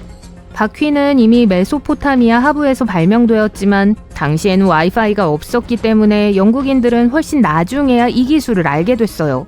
이 모든 영토 위기로 인해 지역 주민들은 땅을 통일하기 위해 알타스톤을 영국의 솔즈베리 평야로 옮기는 데 자원을 사용했을 수 있어요. 아시다시피 스톤헨지는 한 번에 지어진 게 아니에요. 스톤헨지의 역사는 기원전 3000년경으로 거슬러 올라가요. 그 당시 이 기념물은 헨지라고 알려진 원형 도랑과 뚝에 불과했습니다. 내부에는 나무 기둥과 토템과 같은 조각품이 놓여 있었죠. 이 버전의 스톤헨지는 바위에 관한 것이라기보다는 제의적인 공간이자 마지막 안식처였을 가능성이 높아요. 이 시기에는 여러 개의 화장 구덩이가 발견되어 영국 전체에서 가장 오래된 안식처가 되었어요. 블루스톤이 등장한 것은 기원전 2600년경입니다. 블루스톤은 말 그대로 파란 돌은 아니기 때문에 이름이 약간 오해의 소지가 있을 수 있는데요. 갓 깨졌을 때 푸른 빛을 띠기 때문에 그런 이름이 붙었어요. 이 작은 바위는 스톤헨지에서 약 241.40km 떨어진 웨일즈 남서부의 프리셀리 언덕에서 나온 것으로 추정됩니다. 일부 연구원들은 고대인들이 블루스톤에 치유력이 있다고 믿었다고 말해요. 그렇다면 왜 웨일즈에서 솔즈베리 평야로 옮기는데 어려움을 겪었는지 짐작하실 수 있겠죠? 그보다 조금 늦은 2500년경, 오늘날 우리가 알고 사랑하는 스톤헨지가 생겨나기 시작했어요. 바로 그때 사르센 스톤이 도착하기 시작했죠. 사르센은 스톤헨지의 거대한 돌입니다. 각 사르센의 무게는 약 25톤에 달해요. 아프리카 코끼리 3마리를 쌓아 올린 것과 맞먹는 무게예요. 사르센은 스톤헨지의 상징적인 외륜원을 만듭니다. 아마도 그때 알타스톤을 스코틀랜드에서 스톤헨지 중심부로 직접 옮긴 것으로 추정됩니다. 알타스톤은 스톤헨지 건축에 사용된 블루스톤 중 가장 큰 돌이에요. 오늘날 알타스톤은 기념물에서 가장 큰 트릴리톤 밑에 누워 있어요. 잘 모르시는 분들을 위해 설명하자면 트릴리톤은 오늘날 우리가 볼 수 있는 유명한 아치를 형성하는 데 사용된 수평 돌이에요. 그리고 여기서 이야기가 반전됩니다. 거의 한 세기 동안 과학자들은 알타스톤이 블루스톤과 같은 지역인 웨일즈의 프레셀리 언덕에서 나왔다고 믿었습니다. 웨일즈에서 이미 돌을 운반하고 있다면 알타스톤으로 사용할 특별한 돌을 가져오는 것도 이상하지 않잖아요. 하지만 가설은 2018년 연구팀이 더 깊이 파헤치기로 결정하면서 무너지기 시작했습니다. 연구팀은 첨단 지구화학 분석을 통해 알타스톤의 사암이 실제로 어디에서 유래했는지 정확히 찾아냈습니다. 그리고 웨일즈가 아닌 것으로 밝혀졌어요. 대신 결과는 북쪽을 가리켰습니다. 구체적으로 스톤헨지에서 643.74km 떨어진 스코틀랜드 북동부의 오카디언 분지로 향했습니다. 이 발견으로 스톤헨지 이야기의 각본이 완전히 바뀌었습니다. 어떻게 바위를 옮겼을까요? 얼음길이라고 알려진 오래된 이론에 따르면 겨울 동안 형성된 자연적인 얼음길에 의해 바위가 움직였다고 해요. 이렇게 하면 바위가 스톤헨지까지 미끄러져 내려갈 수 있다는 거죠. 하지만 161km가 넘는 거리라면 현실적이지 않은 이야기예요. 어쨌든 이 가설은 반박됐습니다. 당시에는 지금보다 더 따뜻했기 때문이죠. 채석장에서 유적지까지 강을 따라 바위가 떠내려왔다는 강 이론도 있어요. 하지만 사르센 암석의 경우라면 너무 무겁잖아요. 그래서 이런 가설을 성립합니다. 바위가 어떻게 옮겨졌는지는 아직 아무도 모른다는 거죠. 스톤헨지에서 이루어진 모든 연구에서 또 다른 흥미로운 정보가 발견되었습니다. 최근 스톤헨지에 대한 레이저 조사를 통해 사용된 다양한 석재 작업 방식이 밝혀졌고 기념비의 일부가 다른 부분보다 더 세심하게 마감되었다는 사실이 밝혀졌습니다. 특히 북동쪽과 중앙 트릴리톤의 안쪽 면은 정교하게 장식되어 있었어요. 참고로 트릴리톤은 스톤헨지에서 가장 유명한 형태 중 하나예요. 2개의 거대한 기둥 위에 3번째 기둥을 얹어 2 기둥을 연결한 형태인데요. 이 멋진 단어는 그리스어로 3개의 돌이 있다는 뜻이에요. 하지만 스톤헨지가 왜 그렇게 유명한지에 대한 더 큰 질문은 애초에 스톤헨지가 왜 지어졌는지에 대한 것입니다. 스톤헨지의 전체 레이아웃은 태양의 움직임에 맞춰 세심하게 계획된 것으로 보입니다. 이 기념물의 건축은 특히 1년 중 낮이 가장 짧고 긴 날인 지점에 맞춰져 있어요. 하지에는 태양이 힐스톤과 일직선으로 완벽하게 떠오르며 돌 원의 중심부에 빛을 비춥니다. 이 장엄하고 마법과도 같은 광경에 고대인들은 감탄을 금치 못했을 거예요. 하지만 알타스톤과 특별한 인연이 있는 날은 바로 동지입니다. 동짓날 해가 지면서 그 빛이 스톤헨지 중앙의 알타스톤과 일직선을 이루기 때문이죠. 스톤헨지 건축가들에게 이 정렬은 단순한 천체의 정확성 그 이상을 상징했을 거예요. 조상과 영적인 의미가 깊게 담겨 있었을 겁니다. 석양에 비추어진 알타스톤은 산자와 조상, 지구와 우주, 현재와 영원을 연결하는 세계 사이의 다리로 여겨졌을 수 있어요.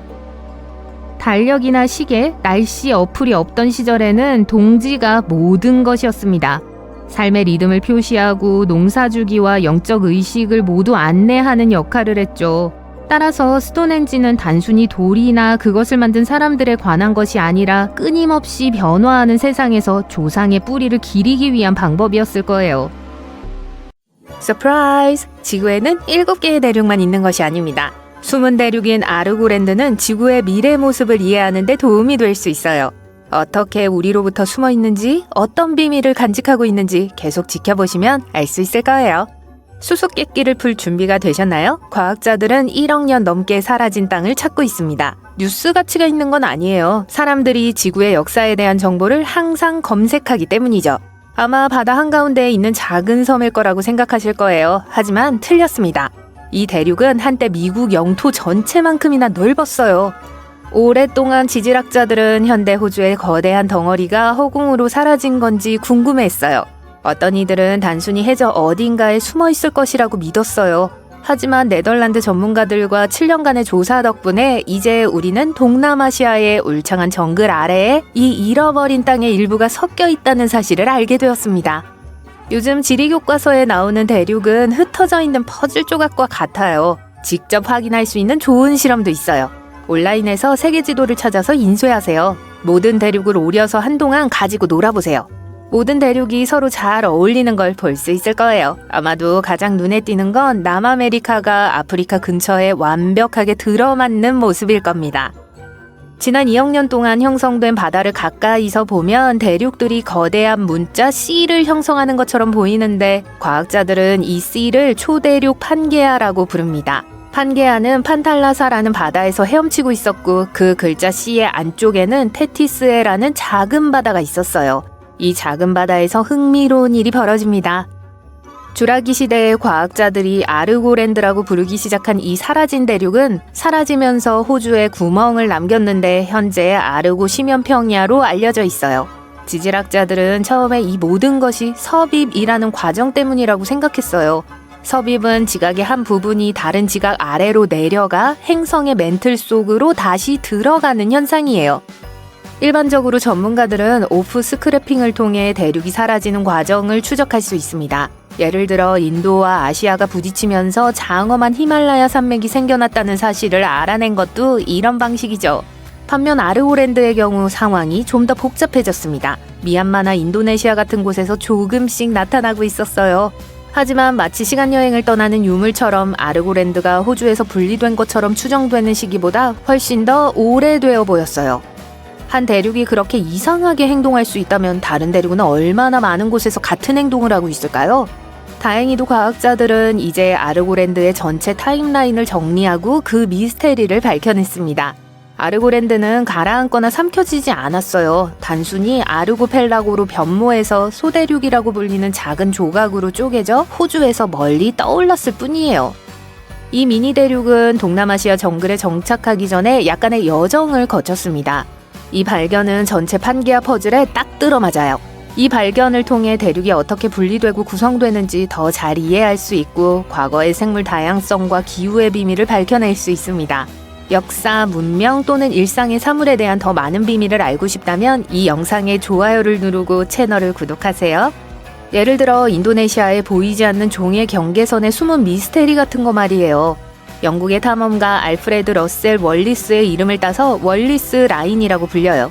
150여 년 전 월리스는 말레이 군도 일대를 여행하며 수천 개의 섬을 방문했습니다. 그가 발견한 건 보이지 않는 선의 한쪽에 있는 동물과 다른 쪽에 있는 동물이 상당히 다르다는 거였어요. 이 보이지 않는 선은 예를 들어 유대류와 호랑이 또는 꿀벌과 트로곤 사이의 벽과 같은 거예요.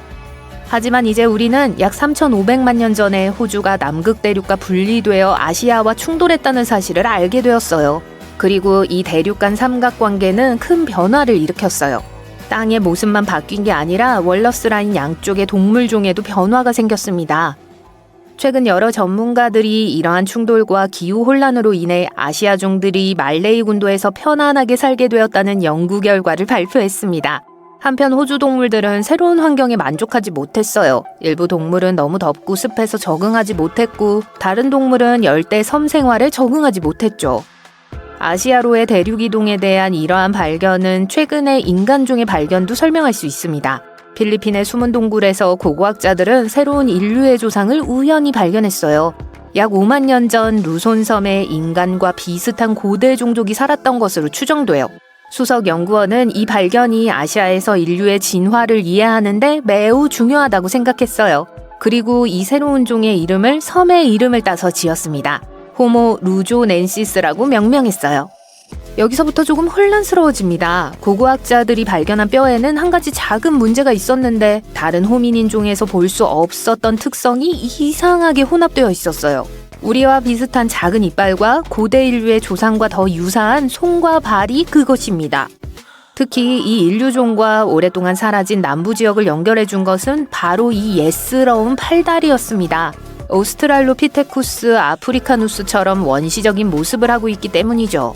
이 두 종만이 200만에서 300만 년의 시간과 진화 과정을 거쳐 분리됐어요. 많은 사람들이 궁금해하는데 호모 루조넨시스가 정말 새로운 종일까요? 모두가 확신하는 건 아니에요. 하지만 이게 생물도 우리 밑에 있는 땅에 끊임없는 이동에 영향을 받는다는 사실을 설명할 수도 있어요. 우리가 사는 동안 크게 변하지 않았다고 해서 대륙이 영원히 이런 모습일 것이라는 의미는 아닙니다. 이 거대한 대륙에서 진화한 대륙은 미래에도 비슷한 위치에 있을 가능성이 높아요. 이와 관련해서 한 유럽 대학의 지질학자가 지구의 초대륙의 미래를 예측하려고 시도했습니다. 그는 1755년 포르투갈에서 발생한 지진을 출발점으로 삼았는데요. 이 지진은 지각판이 원래와 조금 다르게 움직였을 때 발생했습니다. 수년간의 연구 끝에 그는 2016년에 한 가지 이론을 내놨어요. 지각판 사이에 실밥이 떨어져 나가면서 더 큰 파열이 일어날 수 있다고 믿었죠. 자동차 앞유리의 두 구멍 사이에 유리가 깨지는 것과 같아요. 이렇게 되면 지중해에서 아일랜드까지 섭입대가 확장되어 화산, 지진, 새로운 산이 이 지역에 생길 수 있습니다. 이 계획대로라면 대서양은 사라지고 태평양도 하나의 큰 바다로 변할 거예요. 오늘날 우리가 알고 있는 7대륙 대신 호주와 아메리카 대륙이 중심이 되는 새로운 초대륙이 생겨날 거고, 그는 이를 아우리카라고 불렀어요. 하지만 이것이 유일한 시나리오는 아니에요. 대서양은 계속 열려있고 태평양은 닫혀있는 노보판게아는 또 다른 시나리오가 될 수 있으며 이는 쉽게 예측할 수 있습니다. 그리고 아마시아가 있어요. 이 경우에는 북극해가 닫히고 대서양과 태평양이 계속 열려있다고 상상해야 해요. 남극을 제외한 모든 것이 북극을 중심으로 북쪽으로 이동해요. 마지막 시나리오는 판게아 울티마라고 할 수 있습니다. 대서양에서 확산 속도가 느려지고 아메리카 대륙 동해안에 새로운 섭입판이 생겨나죠. 어느 쪽이든 미래의 모든 대륙이 다시 한번 충돌한다면 그 경험은 재미없을 것이라고 말하는 사람들도 있어요. 약 2억 5천만 년 후에 우리는 덥고 축축한 비닐봉지에 갇혀있는 듯한 느낌을 받게 될 거라고 해요. 이상하게도 그 비닐봉지는 지구상에서 가장 살기 좋은 곳, 즉 해안 지역이 될 겁니다. 내륙 지역은 불타는 사막처럼 지글지글할 거예요. 오늘날 우리가 알고 있는 많은 동물종들이 살아남지 못할 수도 있습니다. 우리 인간도 더위를 견디려면 창의력을 발휘해야 할 거예요. 하지만 우리는 감사해야 합니다. 이러한 디지털 모델은 모든 종류의 흥미로운 아이디어를 테스트하는 데 사용할 수 있다는 점에서 여전히 훌륭합니다. 예를 들어 이러한 초대륙이 조수에 어떤 영향을 미칠지 테스트할 수 있어요. 미래의 우주여행을 고려할 때 이러한 모델은 태양계 밖에 있는 외계 행성의 기후를 이해하는 데도 도움이 될 수 있습니다. 네안데르탈린을 기억하시나요? 홍적세 시대의 슈퍼스타 휴머노이드 사촌으로 코가 넓고 이마가 비스듬했던 영광의 순간을 기억하시나요? 그들은 사라지기 전까지 35만 년 동안 유럽과 아시아를 돌아다녔습니다. 이 시기는 우리 조상인 호모사피엔스가 아프리카에서 휴가를 내고 세계를 탐험하기로 결정한 시기와 거의 일치해요. 우리는 네안데르탈린에게 실제로 무슨 일이 일어났는지, 왜 그들이 현재까지 살아남지 못했는지 결코 알 수 없습니다. 하지만 방대한 고고학적 발굴 작업과 인상적인 화석 발견 덕분에 우리는 이제 네안데르탈린에 대해 조금 더 알게 됐어요. 네안데르탈린이 사라진 이유 중 하나는 기후가 더 이상 네안데르탈린에게 적합하지 않았기 때문이라는 설이 있어요. 이 이론을 지지하는 사람들은 대자연이 네안데르탈린을 멸종시켰다고 생각해요. 안타깝게도 이탈리아의 네안데르탈린 고고학 유적지를 살펴보면 이 종 전체를 멸종시킬 수 있는 기상재앙의 흔적은 발견되지 않습니다. 또 다른 사람들은 네안데르탈린과 인간 사이에 약간의 자원 경쟁이 있었다고 생각해요. 그래서 전문가들은 네안데르탈린과 사피엔스가 약 3,000년 동안 팔꿈치를 비볐을지도 모르는 다른 고고학 유적지를 발굴하기도 했어요. 이 경우 네안데르탈린은 도구가 약간 뒤처진 것으로 보여요. 네안데르탈린의 기술은 VR 시대의 플립폰과 같았어요. 하지만 이 두 종이 그 특정 지역에 마주친 적이 있는지 누가 알 수 있을까요? 증거는 아직 모호합니다. 네안데르탈린이 어떻게 멸종했는지만이 우리가 네안데르탈린에 대해 궁금해하는 유일한 정보는 아닙니다. 예를 들어 다른 과학자들은 네안데르탈린의 분자 바코드를 해독해서 그들의 특정 특성을 파악하려고 노력하고 있어요. 그중 일부는 여러분이 믿거나 말거나 공유할 수도 있습니다. 물론 네안데르탈린 종 전체가 멸종한 건 사실이지만 그렇다고 해서 네안데르탈린의 DNA가 인간에게서 발견되지 않은 건 아니에요. 사람들이 서로 가까이 살면 어느 정도 유전적 혼합이 일어날 수밖에 없다는 거 잘 알고 계실 거예요. 증거요? 현대인에게서 발견된 네안데르탈린의 DNA요. 이제 여기서부터 줄거리가 복잡해집니다. 과학자들은 네안데르탈린은 아프리카에 살지 않았기 때문에 그들의 DNA가 현대 아프리카 인구에서 발견되지 않을 것이라고 생각했어요. 그런데 아프리카 사람들에게도 네안데르탈린의 DNA가 0.5% 정도 있는 것으로 밝혀졌습니다. 그렇다고 해서 네안데르탈린의 친척들이 흔적을 남기지 않고 단순히 아프리카 영토를 순간이동했다는 의미는 아니에요. 이 발견이 실제로 의미하는 바는 초기 인류가 유럽을 방문해서 자신의 유전물질과 네안데르탈린의 유전물질을 섞은 후 아프리카로 돌아갈 수 있다는 거예요. 엄청난 이동이네요. 오늘날 우리가 어떻게 네안데르탈린의 DNA를 우연히 발견하게 되었는지 궁금하시죠? 과학자들은 전 세계에서 수천 명의 사람들을 모았습니다. 참가자들은 동아시아, 유럽, 남아시아, 아메리카, 아프리카 등지에서 왔죠. 물론 비율은 다를 수 있지만 약 20%의 네안데르탈린 DNA가 여전히 현대인에게서 발견되고 있습니다. 물론 평범한 사람은 원시인의 2% 정도만 가지고 있어요. 유전자 수프에 네안데르탈린이 조금 더 많은 특정 지역이나 가족 출신이라면 3% 정도는 가지고 있을 거예요. 우리가 오래전에 사라진 인류의 사촌들과 특별히 공유하는 것이 있을까요? 네안데르탈린의 조상들은 수천 년 동안 인류에게 회사뿐만 아니라 코라는 놀라운 유산도 물려줬어요. 아시다시피 네안데르탈린은 매우 높은 코를 가지고 있었습니다. 이는 단순한 장식용이 아니라 추운 기후에서 큰 도움이 됐죠. 고드름이 뚝뚝 떨어지고 이가 시릴 정도의 추위로 입김이 입술을 떠나기도 전에 얼어붙을 수 있었으니까요. 당시 네안데르탈린의 코는 개인용 히터로 작동해서 흡입한 차갑고 건조한 공기를 따뜻하게 하고 가습하는 역할을 했어요. 이런 극한의 날씨에 이 인상적인 코 마천루는 매우 유용한 것으로 밝혀졌어요. 호모 사피엔스의 조상이 아프리카의 햇살 가득한 사바나를 떠나 유라시아의 동토를 찾아 떠났을 때 네안데르탈린과 마주쳤습니다.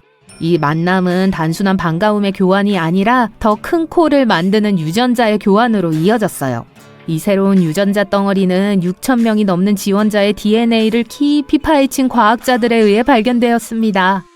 연구를 완료하기 위해 과학자들은 이 유전자 데이터와 지원자의 얼굴 사진을 꼼꼼하게 비교했어요. 그리고 지원자의 콧대 높이 같은 각 얼굴의 다양한 지점 사이의 거리를 측정했어요.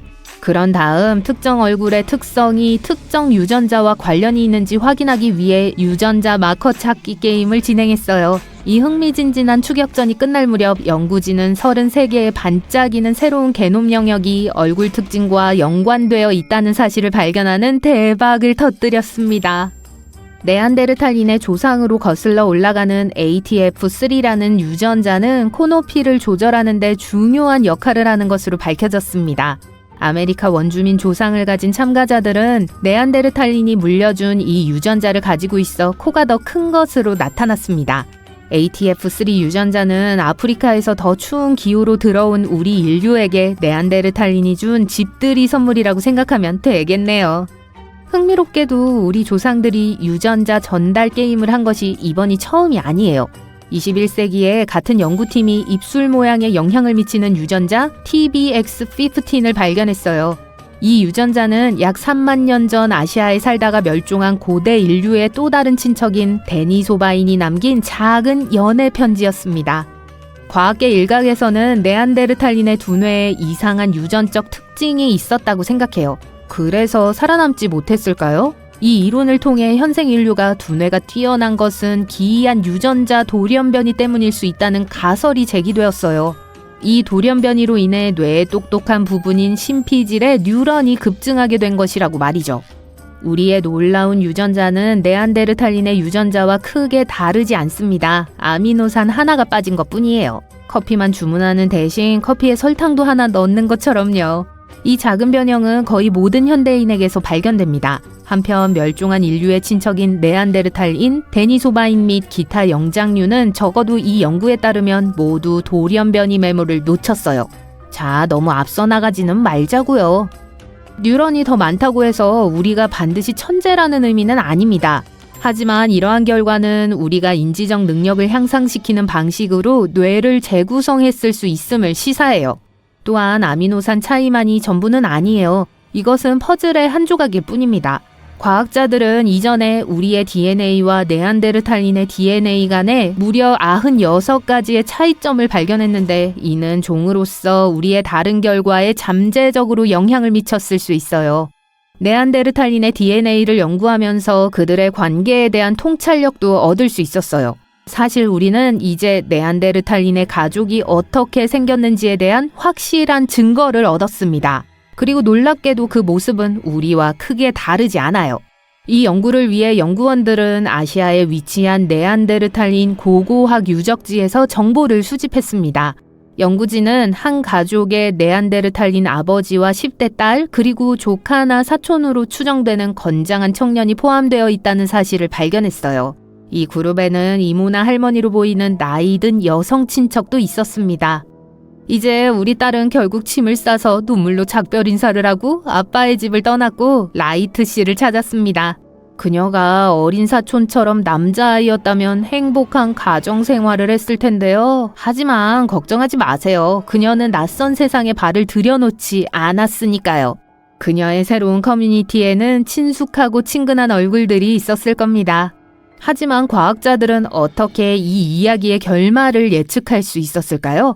연구원들은 네안데르탈린의 유전자 풀을 검색하여 네안데르탈린의 사회 구조가 가부장적이었다는 사실을 알아낼 수 있었습니다. 이는 대부분의 여성 네안데르탈린이 파트너를 선택할 때 집을 떠나 다른 가족과 함께 새로운 삶을 시작했다는 걸 의미해요. 같은 연구에 따르면 동굴에 살던 부족들도 고립되어 살지 않았을 가능성이 높습니다. 가까운 곳에 사는 가족들이 동네 철물점처럼 석기를 만들기 위해 같은 암석 채취 지역을 방문했을 거예요. 도구를 만들지 않을 때는 아이벡스, 말, 들소, 기타 떠돌이 동물 등 맛있는 먹이를 사냥하느라 바빴을 겁니다. 하지만 과학자들은 이 고대 가죽 초상화가 네안데르탈린의 사회생활을 모두 보여주는 것은 아니라고 조심스럽게 덧붙였어요.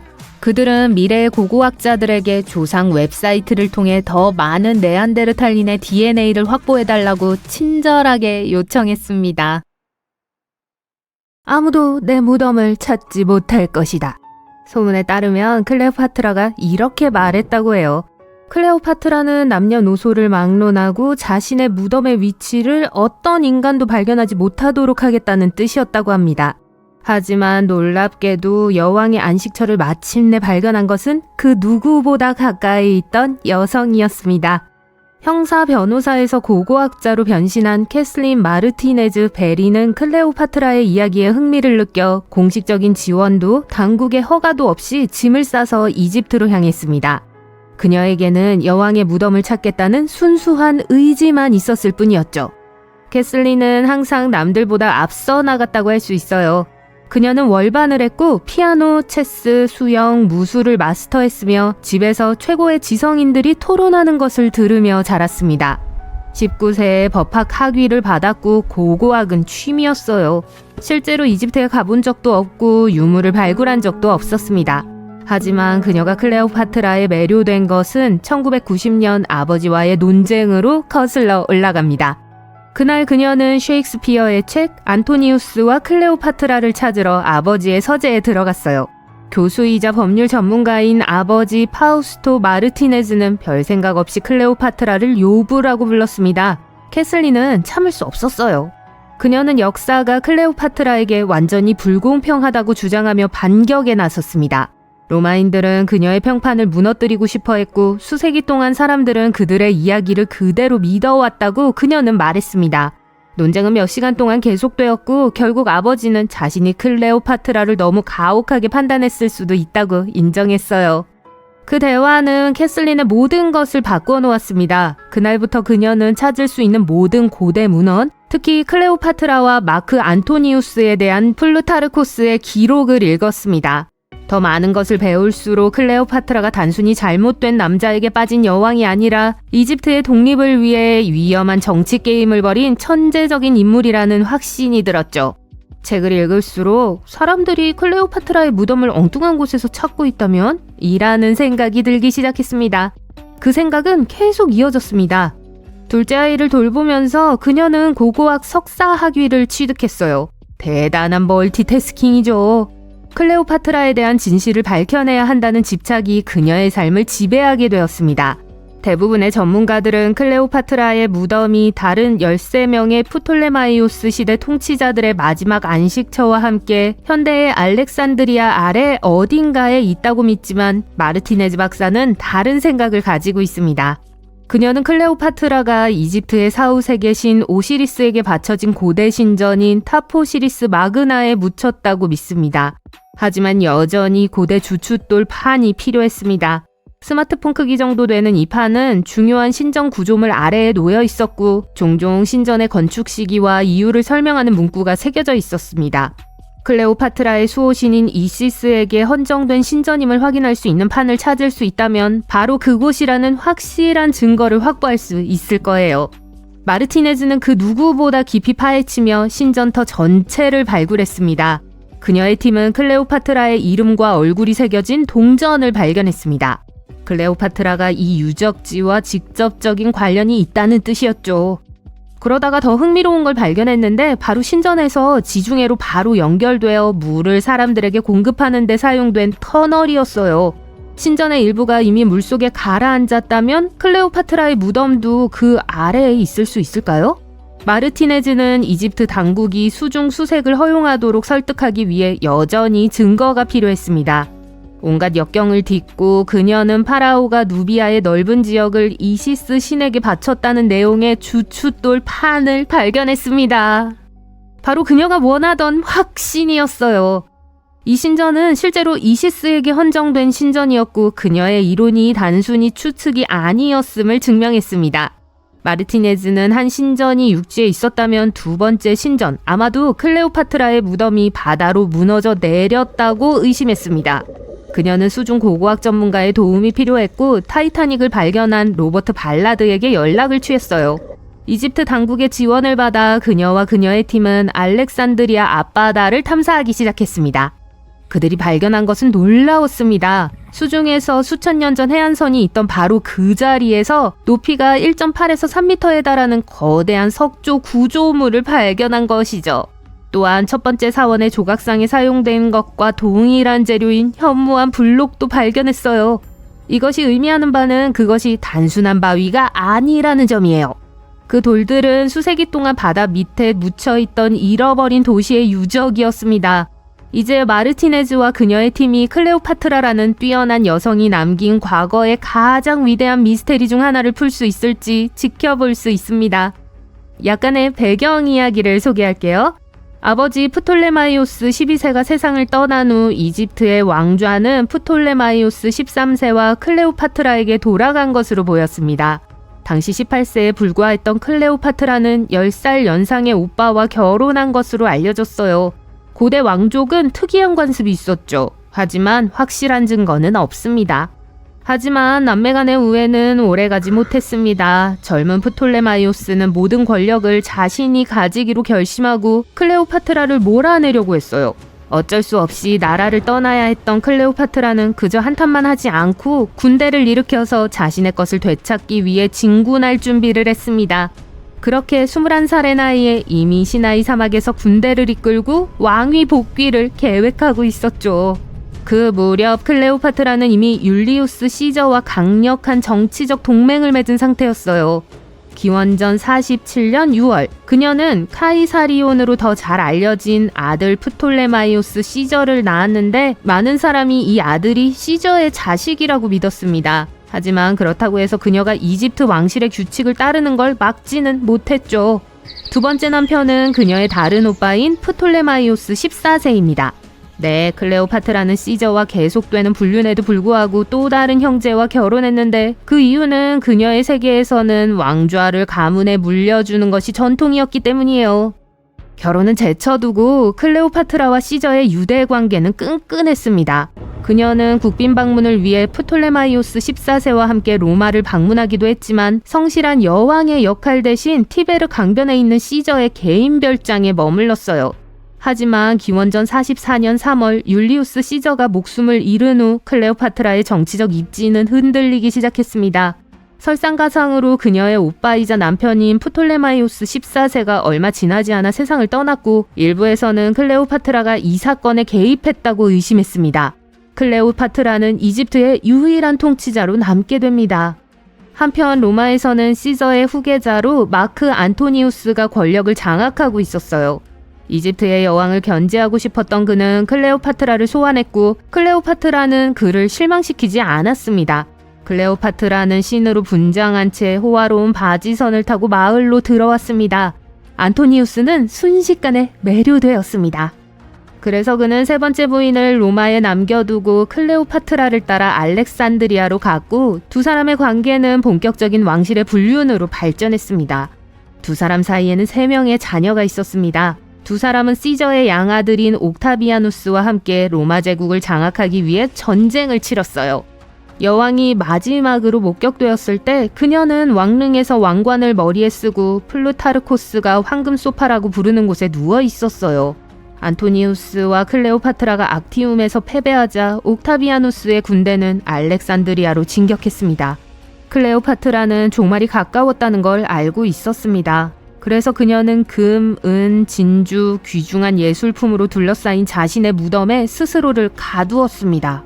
이 보물들은 로마인들에게 빼앗기지 않기 위해 불태우겠다고 협박했던 것들이었어요. 한편 안토니우스는 로마인들에게 생포당하지 않았습니다. 그는 자신의 칼로 자해했습니다. 하지만 죽기 전에 클레오파트라의 곁으로 옮겨졌습니다. 그는 클레오파트라의 품에서 숨을 거두었어요.